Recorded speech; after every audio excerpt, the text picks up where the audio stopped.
गौतम ऋषि के पुत्र का नाम शरदवान था। उनका जन्म बाणों के साथ हुआ था। उन्हें वेदाभ्यास में जरा भी रुचि नहीं थी और धनुर्विद्या से उन्हें अत्यधिक लगाव था। वे धनुर्विद्या में इतने निपुण हो गए कि देवराज इंद्र उनसे भयभीत रहने लगे। इंद्र ने उन्हें साधना से डिगाने के लिए नामपदी नामक एक देवकन्या को उनके पास भेज दिया। उस देवकन्या के सौंदर्य के प्रभाव से कृप नामक बालक उत्पन्न हुआ और दूसरे भाग से कृपि नामक कन्या उत्पन्न हुई। कृप भी धनुर्विद्या में अपने पिता के समान ही पारंगत हुए।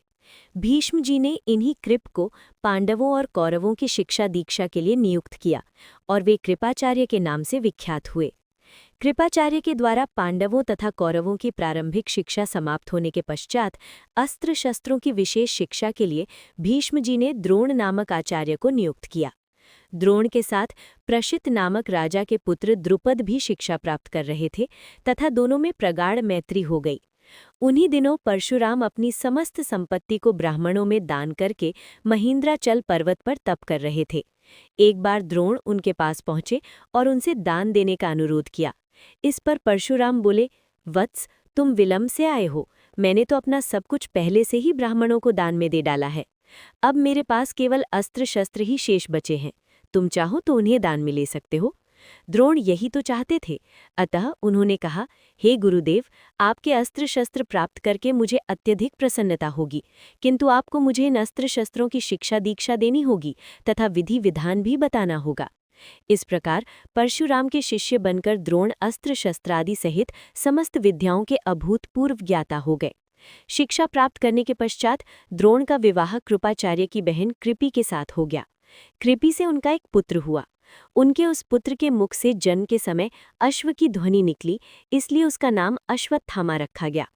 किसी प्रकार का राजाश्रय प्राप्त न होने के कारण द्रोण अपनी पत्नी कृपि तथा पुत्र अश्वत्थामा के साथ निर्धनता के साथ रह रहे थे।